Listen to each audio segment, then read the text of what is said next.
Core Tool 5 Production Part Approval Process, that is PPAP. अभी जो current use में जो PPAP है ना, that is a 4th edition that was released in 2006. I hope you are able to see that picture of the PPAP handbook.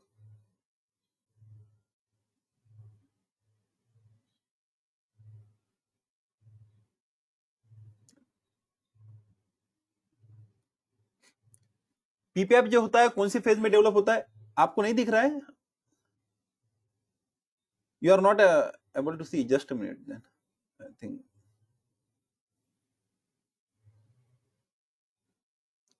अभी आपको दिख रहा है? Just confirm now. Yeah. Now it is seen, na? Okay. Okay. So now I am showing you the purpose. Okay. Purpose. The screen is of the purpose now.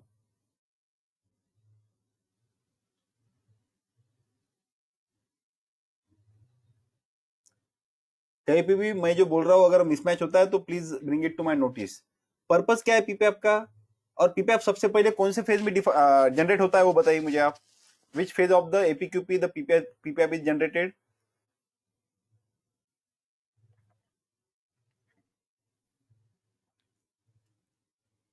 Fourth phase. Good है ना. जब हम significant trial run करते हैं तब ये generate होता है हमारा पीपीएप. सो जो पीपीएप है उसका पर्पस क्या होता है? द पीपैप जो है वो पीपैप का जो मैनुअल है वो डिफाइन करता है आपको generic requirement for production part approval, और इसका पर्पस जो है वो है डिटरमाइन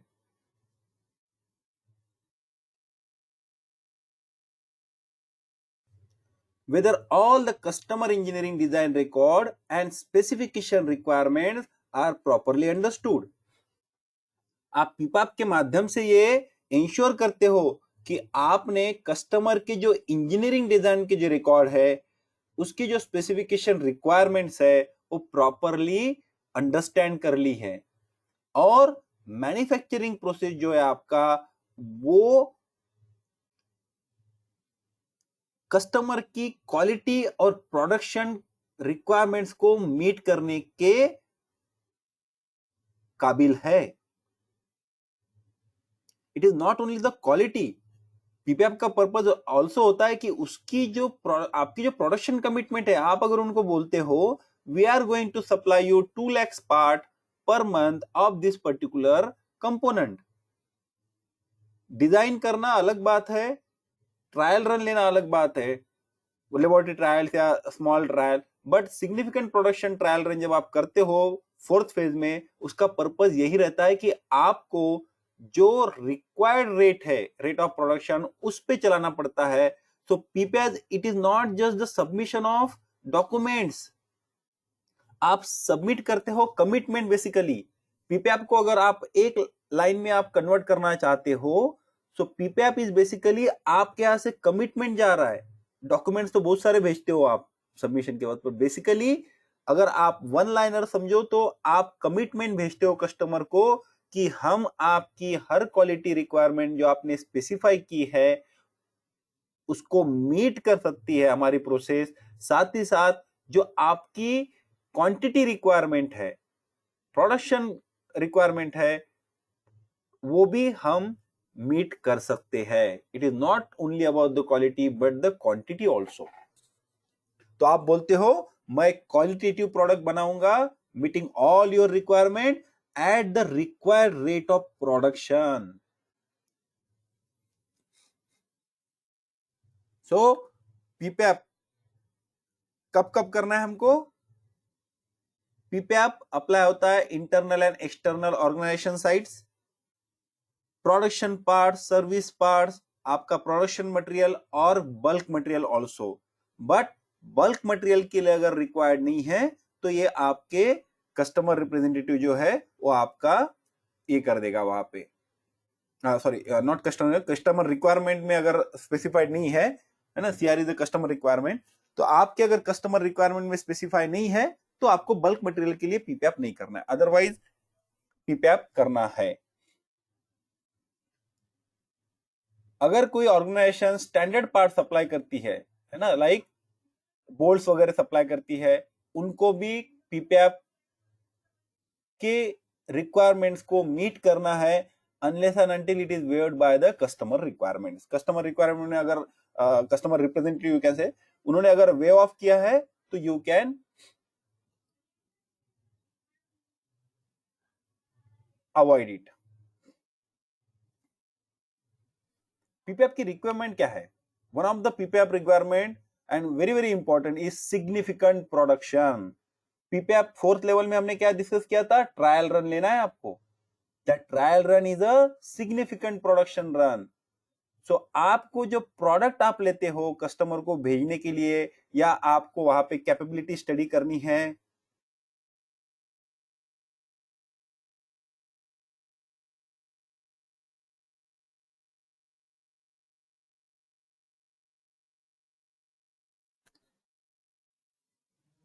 डायमेंशनल एनालिसिस करना है उस प्रोडक्ट का, आपको एमएसए करना है, एसपीसी करना है, जो भी आपको करना है वो उस पार्ट्स पे करना है या उस प्रोसेस पे करना है जो सिग्निफिकेंट टाइम के लिए चली हो। So that is called as significant production. जो if you convert it into the hour, it means एटलीस्ट 1 से लेके 8 घंटे तक का प्रोडक्शन होना चाहिए, प्रोडक्शन रन होना चाहिए, और मिनिमम 300 पार्ट्स चलने चाहिए, अनलेस और until it is specified by the customer representative और कस्टमर रिक्वायरमेंट्स। ठीक है। और प्रोडक्शन रन जो है ये तो हो गया घंटे, कितने घंटे चलेगा? एटलीस्ट 1 से लेके 8 घंटे तक चलना चाहिए और कम से कम 300 पार्ट। अब ये क्यों बोला है? क्योंकि फॉर एग्जांपल आपके अगर आवरली 500 पार्ट बनते हैं तो आप 1 घंटा चला के बंद कर सकते हो, है ना। बट अगर आपके 1 घंटे में सिर्फ 8-10 ही पार्ट बनते हैं तो आपको एटलीस्ट 8 घंटे के लिए चलाकर, एंड फिर हो सकता है आपको फिर आगे भी बढ़ाना पड़े जब तक 300 पार्ट नहीं बनते हैं, है ना। तो हो सकता है 24 घंटे चलाना पड़े 300 पार्ट बनाने के लिए। So quantity and time both are important, ताकि जो भी वेरिएशंस आते हैं आपकी प्रोसेस में वो कैप्चर हो जाए, प्रोडक्ट में जो वेरिएशंस आएंगे वो कैप्चर हो जाए। That is the purpose.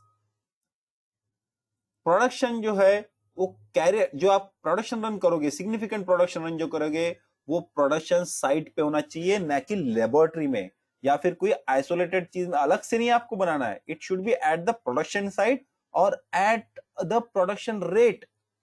अगर आपका प्रोडक्शन रेट था 90 पीसेस पर आवर, तो रेगुलर में भी आप अगर 90 पीसेस पर आवर एम करते हो तो आपको जो कस्टमर को ट्रायल रन भेजना है या बाकी स्टडी के लिए यूज करना है, आपको उसी रेट पे बनाना है।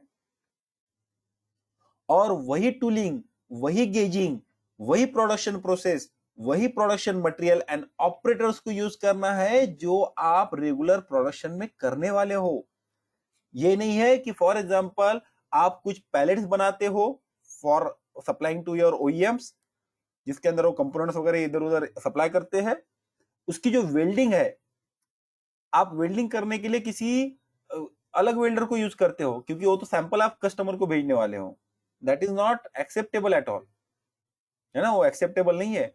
आपको जो है वही पार्ट, वही ऑपरेटर्स यूज करने हैं जो आप नॉर्मल प्रोडक्शन रन में करने वाले हो। Got it?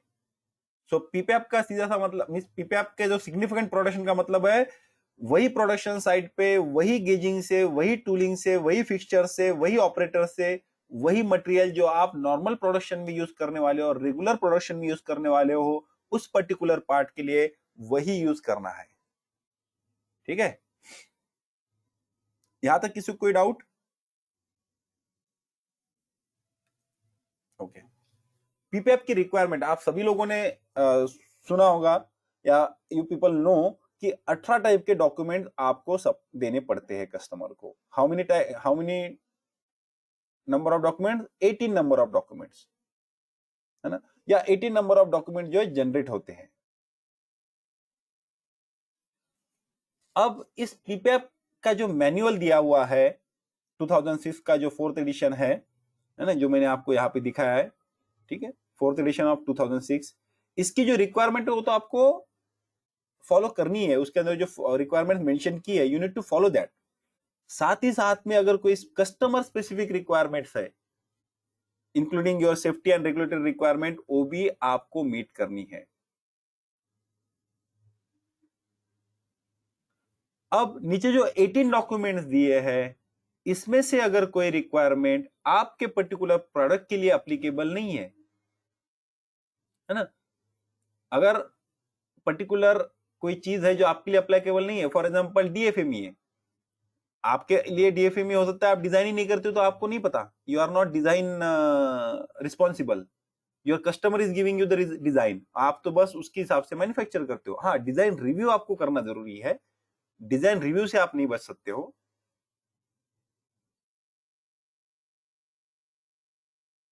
बट डिजाइन एफएमईए आप अवॉइड करते हो क्योंकि डिजाइन तो आपका नहीं है, तो you don't know what it.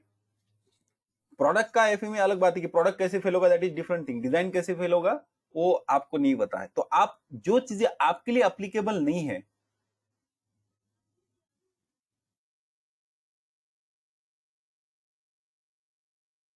वो चीजें जो है आप ओमिट कर सकते हो, but only after checking the design records and checking with your CR, that is customer representative.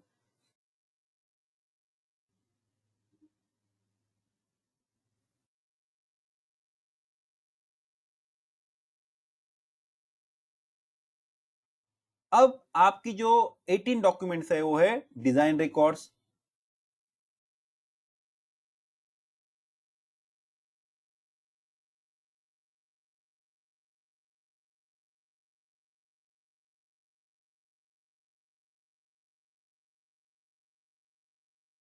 Design records है आपके, ऑथराइज इंजीनियरिंग चेंज डॉक्यूमेंट है,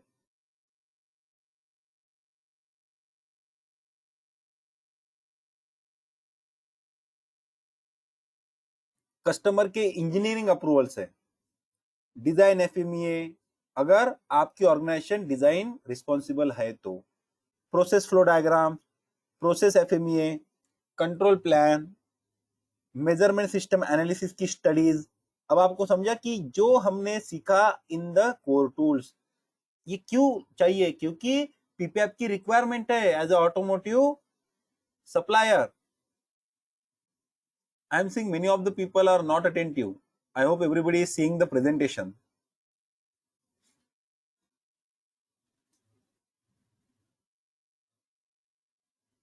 Control plan हमने पढ़ा, FMEA हमने पढ़ा, because this all forms the part of this PPAP. MSA studies का data आपको देना पड़ता है, that's why we have studied the MSA. Dimensional results, normal आपका क्वालिटी कंट्रोल चेक्स है, रिकॉर्ड्स ऑफ मटेरियल और परफॉर्मेंस टेस्ट रिजल्ट्स, तो आपके यहाँ पे जो मटेरियल आया हुआ है उसके रिकॉर्ड्स या उसकी जो टेस्टिंग्स आपने की है उसके रिकॉर्ड्स। शीट मेटल है तो आपने उसका हार्डनेस चेक किया, आपने उसका टेंसाइल स्ट्रेंथ चेक किया, है ना, आपने उसका फॉर एग्जाम्पल फॉर्मेबिलिटी टेस्ट किया, है ना, स्क्रैच टेस्ट किया, जो भी टेस्ट किया आपने वो आपको वहां पे देने पड़ेंगे। उस पर्टिकुलर कंपोनेंट के आपने जो भी डायमेंशनल चेकिंग किया है वो आपको देने पड़ेंगे। इनिशियल प्रोसेस स्टडीज, ये क्या है, क्वालिटी इंडाइसिस क्या है, व्हाट इज दिस, सीपी और CPK? Can somebody tell me whether it is CPA or CPK?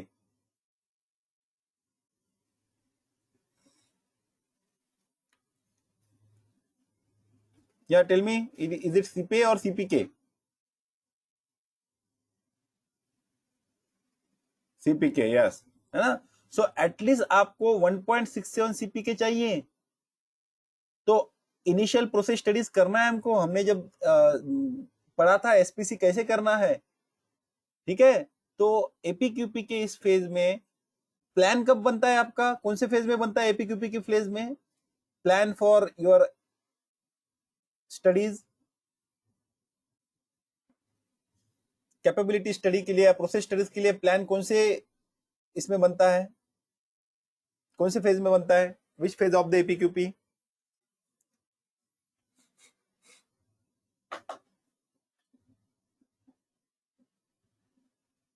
Third phase, good, है ना।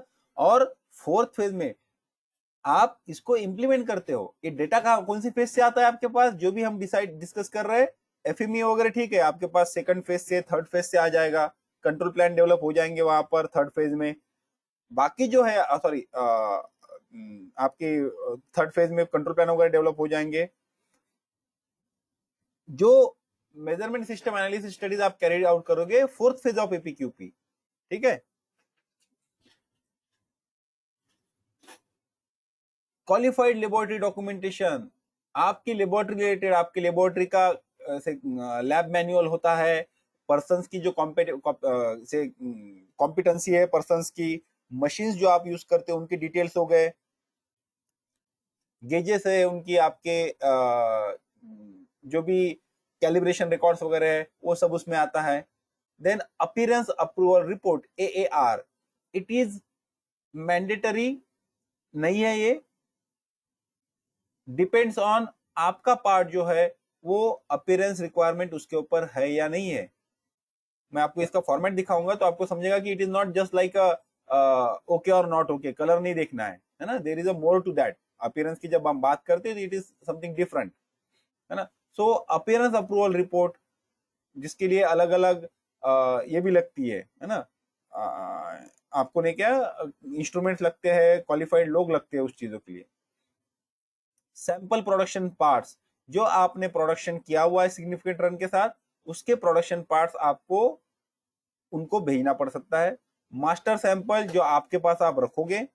चेकिंग एड्स, जो जो चेकिंग के लिए गेजेस वगैरह यूज किए है उसके डिटेल्स आप दोगे उनको।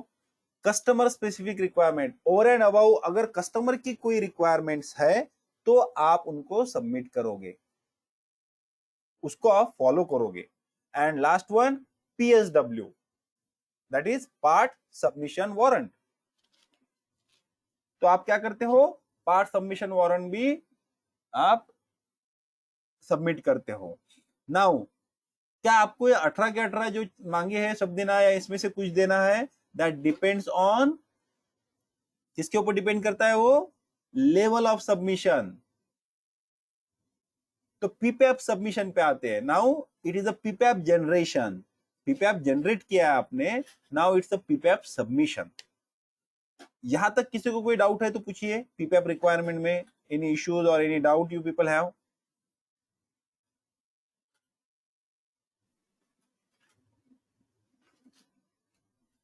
Okay, now PPAP submission. PPAP कब सबमिट करना है हमको, फर्स्ट प्रोडक्शन शिपमेंट होने के पहले, फर्स्ट प्रोडक्शन शिपमेंट होने के पहले आपको ये सबमिट करना है। अगर कस्टमर ने वेव ऑफ किया है कि नहीं आप तो प्रोडक्शन शिपमेंट भेज दो, आप पीपीएफ बाद में दे देना, that is a different thing. तो आपको पीपीएफ सबमिट करना है before the first production shipment. New part और प्रोडक्ट, कभी अगर नया पार्ट आप बनाते हो, न्यू प्रोडक्ट बनाते हो, तब आपको पीपीएफ सबमिट करना है। अगर कस्टमर ने कोई डिस्क्रिपेंसी आपको बताई है जो पार्ट आपने सबमिट किया, तो फेज 5 में हम क्या करते हैं, what is the phase 5 of the APQP, anybody knows और रिमेंबर, बेसिकली नो तो होना ही चाहिए because we have studied that. 5 number phase में हम क्या करते हैं एपीक्यूपी के, what is APQP fifth phase,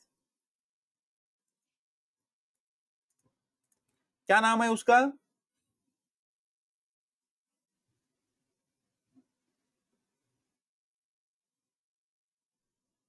बताइए।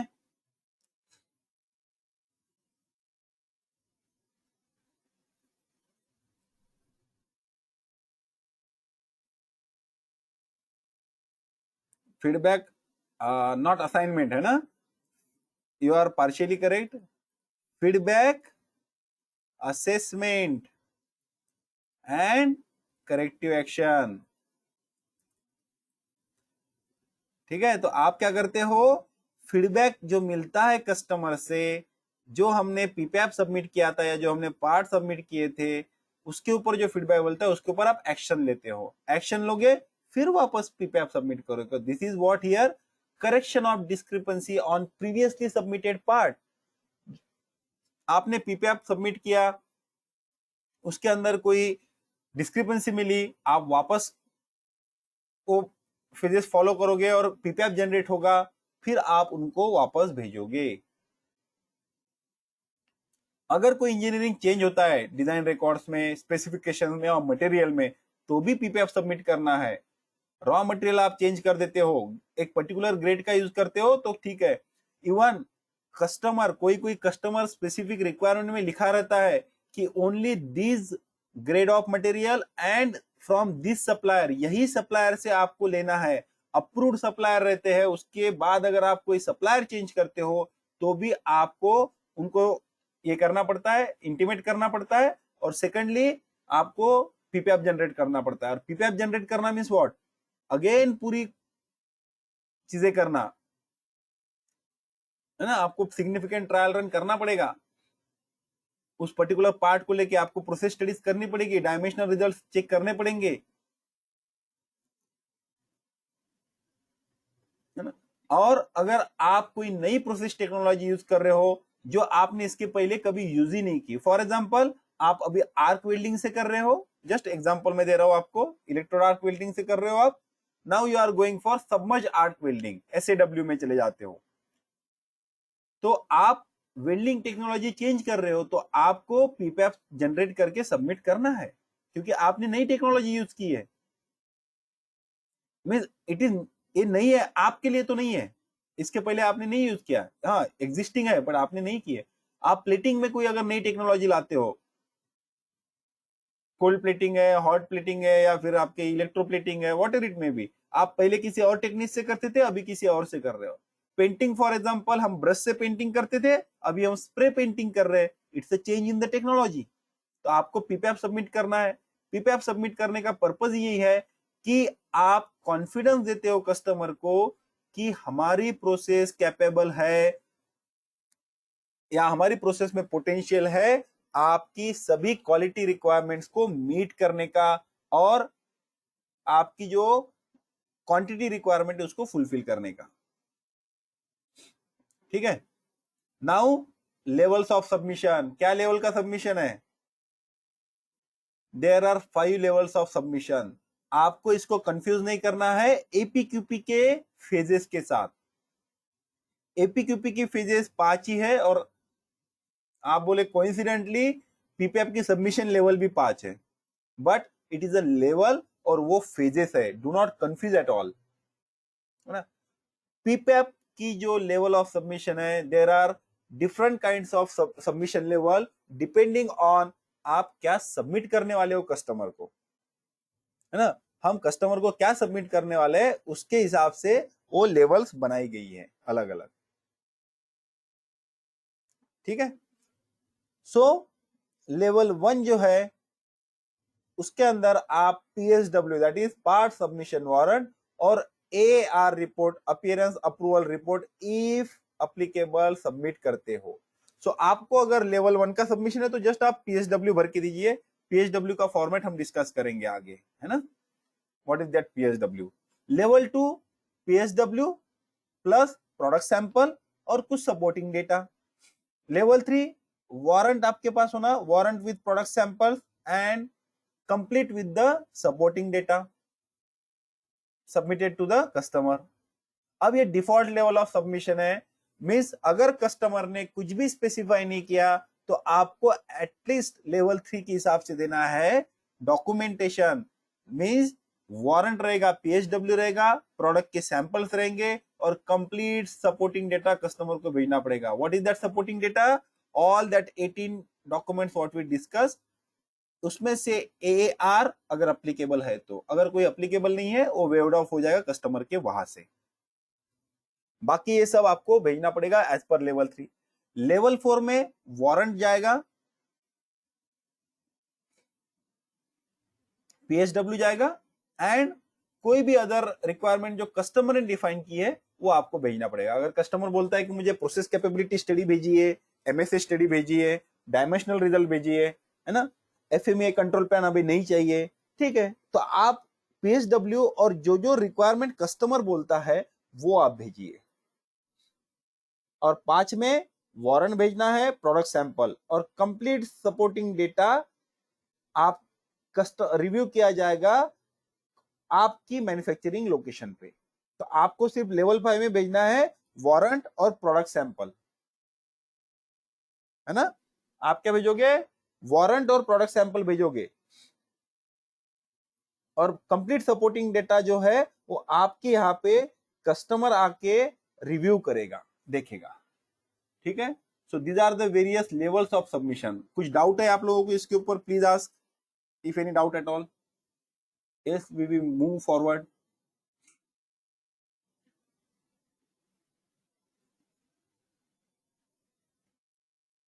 या कोई डाउट है? No. So this is the PSW format, है ना। It is a standard format, बहुत सारे लोगों ने देखा होगा। इसके अंदर सभी हम इंफॉर्मेशन भरते हैं। इसको मैंने दो, क्योंकि यहाँ पे आपको क्लियर नहीं दिखेगा, मैंने इसको दो पार्ट में कट करके दिखाया है। It is a production part, sorry part submission warrant, PSW जिसको बोलते हैं। आप यहाँ पे पार्ट नंबर डालोगे, ये सब हिडन इंफॉर्मेशन है ना।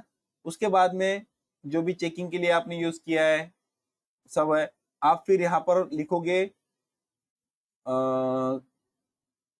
कोई कंसर्न मटेरियल है क्या, reason for submission main is this, initial submission, is it not visible to everybody और अक्षय यू ओनली। आप लोगों को नहीं दिख रहा है PSW?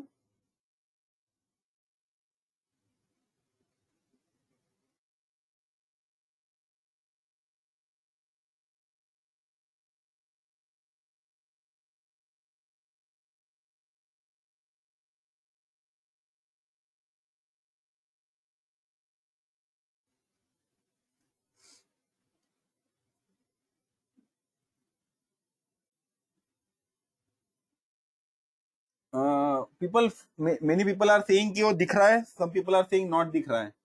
somebody is saying me that zoom करके दिख रहा है करके। So can you please just check and tell me कि आपको विजिबल है ये। Pavan is saying me that yes it is visible and some people are saying it is not visible. So now it is visible और not? Rahul, for you it is not visible, कुछ भी नहीं दिख रहा है आपको, और you are seeing something?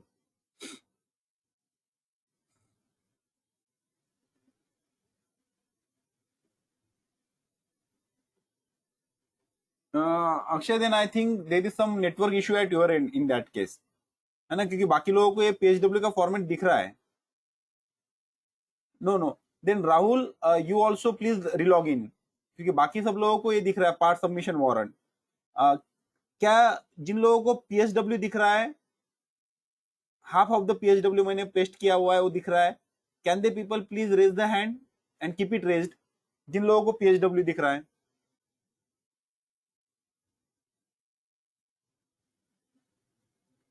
Raise करिए हैंड, नीचे मत कीजिए ना, प्लीज कीप इट रेज्ड। तो I think Rahul you please relog in, जिन लोगों को नहीं दिख रहा है ना please relog in, because maximum people can see. तो आप एक बार रीलॉग इन कीजिए, हो सकता है कोई नेटवर्क में इशू। ओके।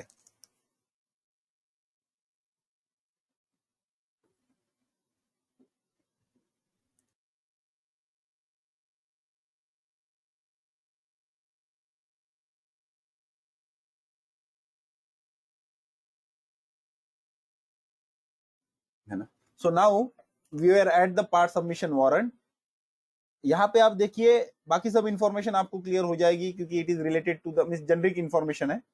मेन इसकी सबमिशन क्यों कर रहे हैं आप, इज इट इनिशियल, कुछ इंजीनियरिंग चेंज हुआ है, टूलिंग का है, या करेक्शन है आपकी डिस्क्रिपेंसी का, है ना। कोई टूलिंग इनएक्टिव है 1 साल के ऊपर, अगर कोई टूल आप यूज ही नहीं किया 1 साल, वो अगर आप वापस यूज करना चाहते हो, फॉर एग्जाम्पल प्रेस शॉप में जो टूल यूज होता है वो टूल आपने यूज ही नहीं किया, इनएक्टिव है पूरा के पूरा मशीन ही, आप उसको दोबारा यूज कर रहे हो, तो आपको उसका पीपीएफ करना पड़ेगा। अब एक होता है रेगुलर टूल जो चेंज होता है, उसके लिए आपको नहीं करना है, नहीं तो हर महीने थोड़ी पीपीएफ जनरेट करेंगे हम। ओके।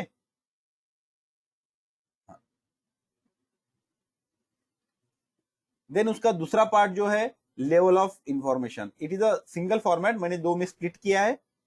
ताकि आपको विजिबल रहे क्या लेवल है सबमिशन का। तो यहाँ पे आपको टिक करना है which level you want to submit, means not you want, customer ने क्या स्पेसिफाई किया है।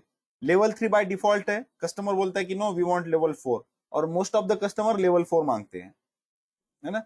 तो पीएसडब्ल्यू मांगते हैं दिस फॉर्मेट, प्लस कुछ एडिशनल डॉक्यूमेंट वो आपसे लेते हैं,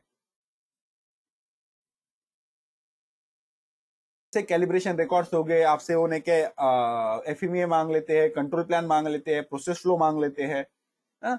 आपके एमएसए स्टडीज, आपके कभी कभी एमएसए स्टडी ओमिट करके आपको एसपीसी रिजल्ट मांगते हैं, कैपेबिलिटी स्टडीज जो है आपकी वो मांग लेते हैं। दैट इज लेवल 4 सबमिशन,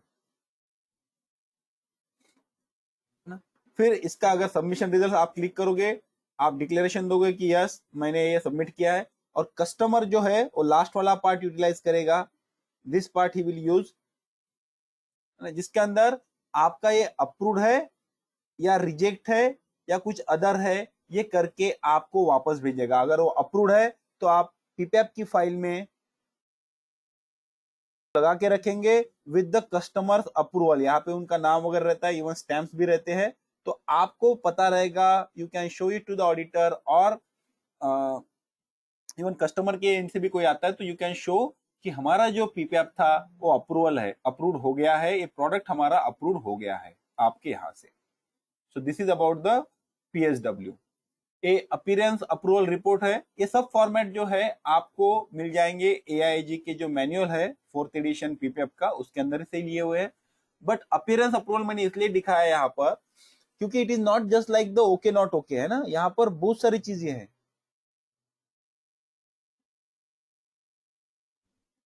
इसके अंदर हुई, value, chroma, gloss, red, yellow, green, तो ये basically it is not a this testing normal नहीं है कि कोई भी कर लेगा, इसके लिए स्पेसिफिक लोग लगते हैं, स्पेसिफिक मशीनरी लगती है इस पर्टिकुलर टेस्टिंग्स को कैरी आउट करने के लिए, ठीक है।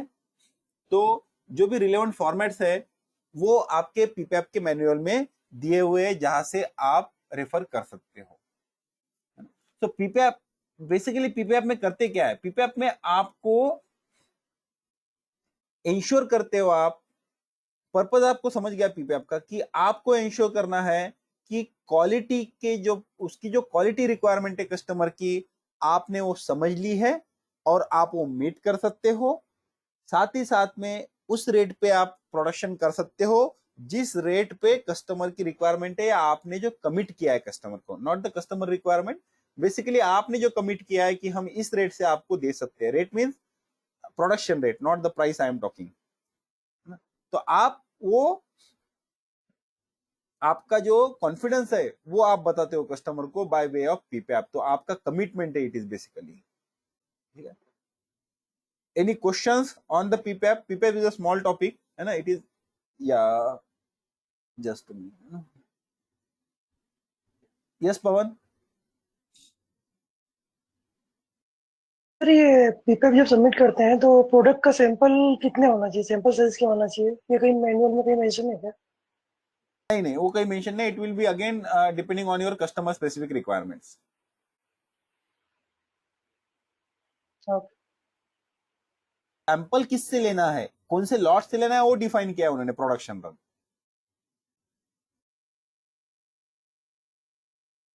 नहीं अभी हमारे यहाँ पे क्या होता है कि जो फर्स्ट जॉब बनाते हैं उसी का पीपीएफ करता है, तो ऐसा आई थिंक ये जो इसमें दिया हुआ है उसके हिसाब से तो नहीं हो रहा है।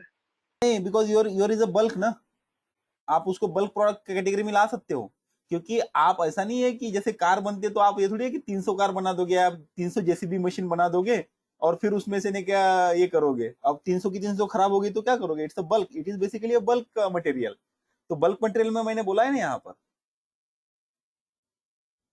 It depends on the customer. तो बेसिकली आपके लिए तो वैसे भी अप्लीकेबल नहीं होता है, क्योंकि आपके कस्टमर के पास से थोड़ी रिक्वायरमेंट आता है पीपीएफ का, आपको आप पीपीएफ बनाते हो, आप थोड़ी पीपीएफ बनाओगे, आप एपीक्यूपी कैरी आउट नहीं, करोगे। हम सप्लायर से नहीं हम सप्लायर से डिमांड भी नहीं करते, उसका बता रहा हूँ नहीं क्योंकि, कि जो हमारे सप्लायर्स हैं हाँ हाँ, वो अपना पहले ही जॉब बना के हमको सबमिट करता है पीपीएफ के टाइम पे। नहीं तो वो देखिए again you are a customer, तो कस्टमर डिस्क्रिप्शन पे है ना वो, unless and otherwise specified by the customer representative है ना यहाँ पर,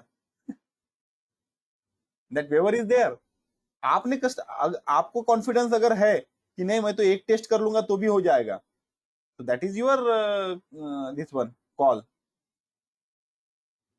वो मैंडेटरी थोड़ी किया है इन्होंने, इट इज नॉट मैंडेटरी ना, it is has to be specified by the CR unless and otherwise.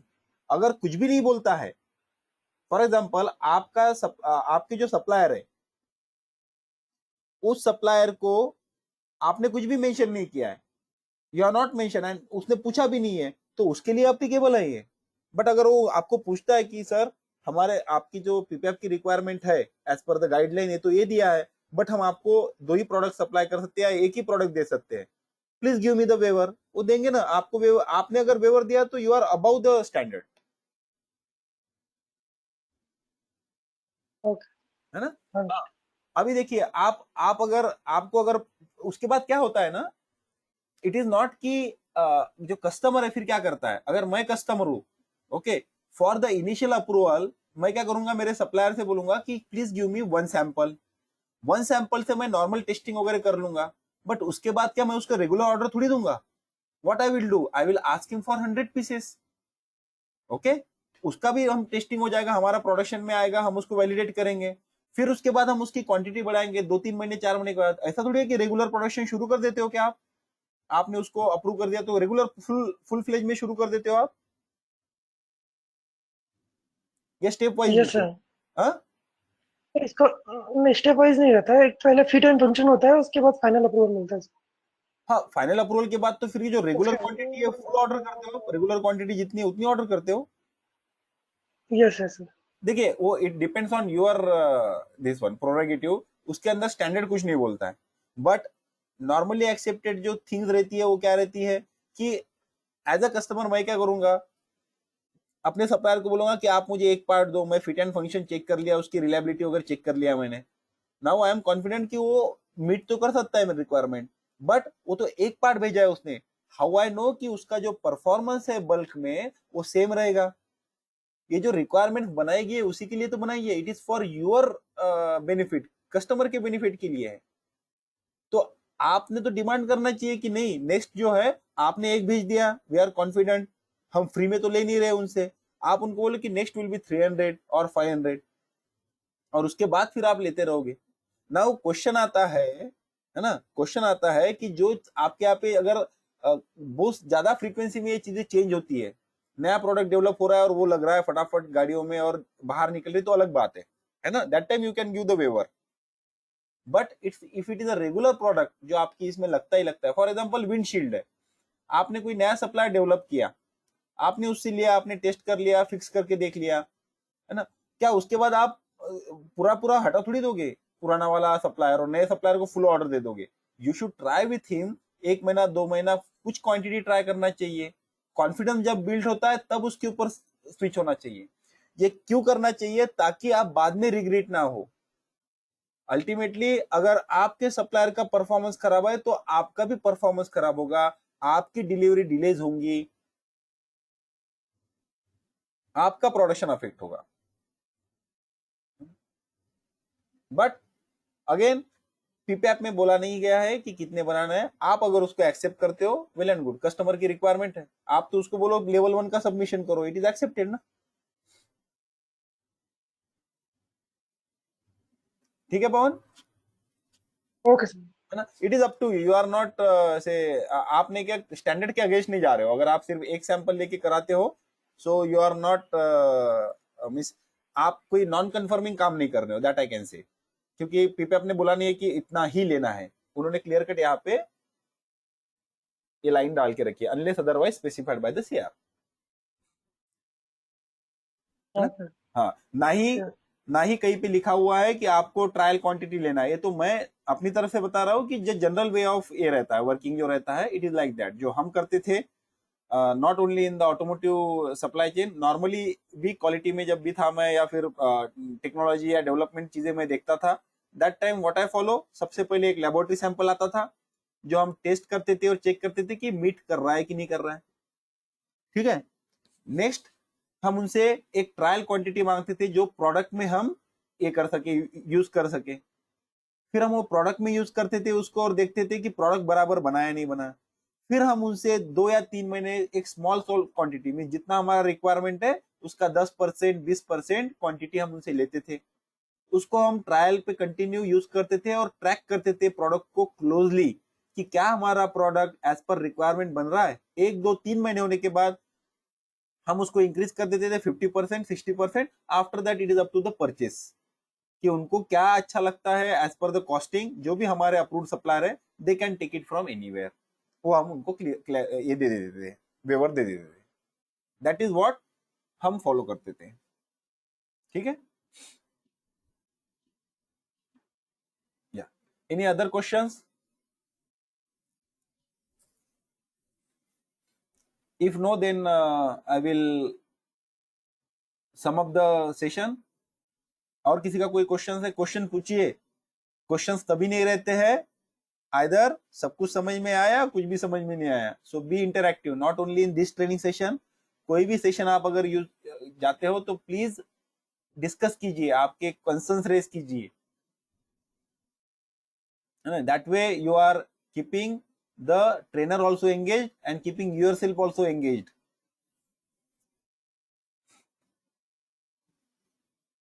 हाँ, MS Excel file I will share with you, है ना। आप मैं व्हाट्सएप पे सबको शेयर कर दूंगा जो मेरे पास फॉर्मेट था, जो मुझे भी इंटरनेट से मिला हुआ एक्चुअली। सो वो जो फॉर्मेट है मैं सबको एक्सेल शीट भेज दूंगा। I will share it today itself. Okay. So अगर हम समराइज करें हमारे पूरे 4 दिन के सेशन को, अभी जब हमने पूरा साइकिल कंप्लीट कर लिया है, एपीक्यूपी से हमने शुरू किया और पीपैप पे फिनिश कर दिया है ना। अभी भी हमारी एपीक्यूपी फिनिश नहीं है ना। पीपैप सबमिट होने के बाद जो फीडबैक आएगा, अगर अच्छा फीडबैक आया तो कंप्लीट एपीक्यूपी कंप्लीट। और उसी के अंदर हमने सभी डॉक्यूमेंट्स बनाए थे। अब इसमें जो डॉक्यूमेंट्स बने हैं, ये ऐसा नहीं है कि बस ये टूल जो है स्टार्ट में यूज कर लिया एपीक्यूपी के टाइम में, बाद में कुछ नहीं करना है। नो, एमएसए आपको यूज करते रहना है, एसपीसी आपको ऑनगोइंग यूज करना है, स्टडीज आपको एमएसए स्टडीज करते रहनी है। एफएमई जो है ना, वो आपको इट्स अ लाइव डॉक्यूमेंट, ये आपको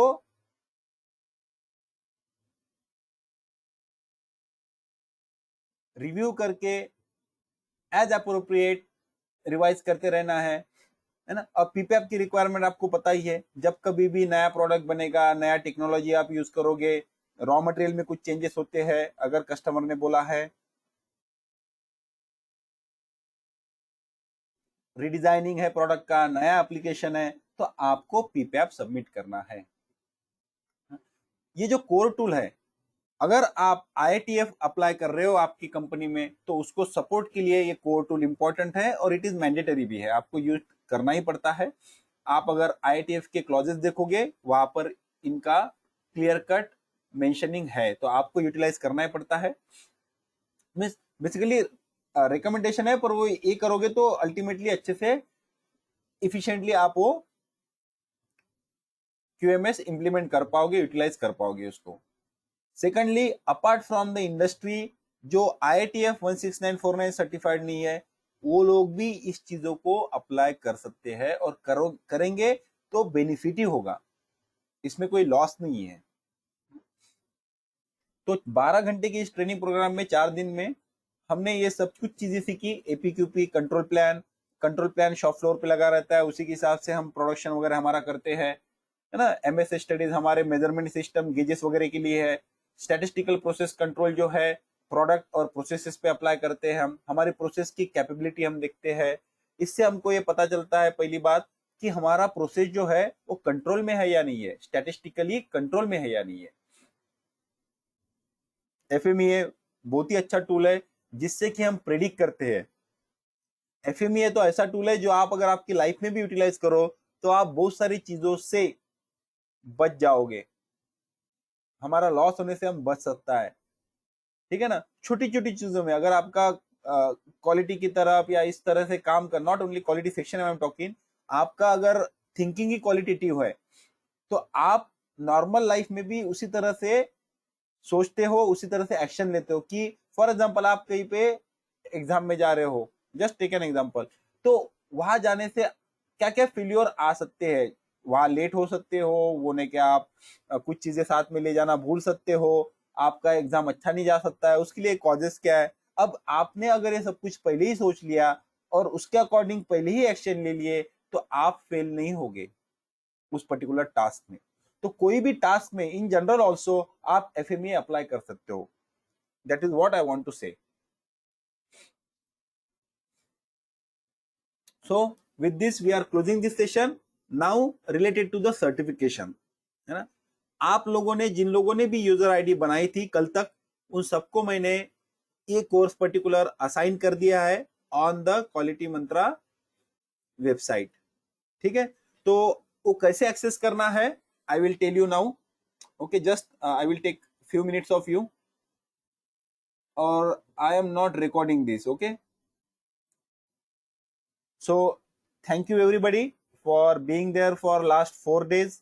आप लोगों को आई विल रियली अप्रिशिएट कि दिन भर जो भी आपकी शिफ्ट होगी उसमें आपने काम करके, या किसी की अभी नाइट शिफ्ट होगी फॉर एग्जांपल, तो दिन एक 4 घंटे का 3 घंटे का प्रोग्राम अटेम्प्ट करके आप आपका काम करोगे,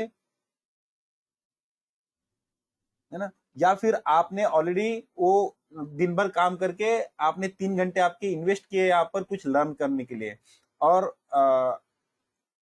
आई थिंक कि it was a good experience for you. कुछ गलतियां अगर हमारी तरफ से हो गए तो that we will definitely going to improve, है ना, क्योंकि नोबडी इज परफेक्ट, है ना। Everybody require the feedback, we will get your feedback, we will assess it and we will take the corrective action, है ना। We will also apply the APQP in our training programmes. सो अगर आपका कोई भी recommendation है, कोई भी feedback है, तो बिना हेजिटेशन दीजिए, we will definitely try to work upon that and improve ourselves. Okay, thanks a lot. अगर आप में से कोई कुछ बोलना चाहता है please do that, and Google पे जाके अगर आप सर्च करोगे Quality Mantra, please share your reviews there. आप वेबसाइट पे भी आपका रिव्यू दे सकते हो, है ना। That way we can reach it to the various people also, and they will also get benefited from our trainings. हमारे ट्रेनिंग आप जितने भी लोग हो वो हमारे नेटवर्क में ऐड है अभी व्हाट्सएप के, हम आपको उसके रिलेटेड इंफॉर्मेशन भेजते रहेंगे, नए नए ट्रेनिंग प्रोग्राम। जैसे next week most probably we are going to start 7QC tools. अगर आप या आपके कोई कलीग्स इंटरेस्टेड है तो please ask them to enrol for that one. और अगर हमारे व्हाट्सएप मैसेजेस से आपको डिस्टर्ब होता है, जो वंस इन अ वाइल आते हैं, 7 दिन में या 10 दिन में कभी आएंगे आपके पास, तो आप you are free to block us, है ना। We don't want to disturb you unnecessarily. अगर आपको लगता है कि नहीं आपके रिलेटेड है, आपको इंटरेस्ट नहीं है अभी फर्दर ट्रेनिंग इन्फॉर्मेशन में, है ना, you are free to block us, है ना। वी डोंट वांट टू से आपको डिस्टर्ब नहीं करना चाहते हैं। So with this, I am closing the session. If any one of you want to say something, thank you everybody also for your all these messages. है ना, really great that all you people invested your time, है ना, and dedication basically. All the best to you, and we hope that you rise say many places above in your career. Thanks a lot. Bye bye. Good night. See you people in the next training program. Okay, so we are closing now. Bye bye. Good night. Thanks once again. Thanks a lot to all of you.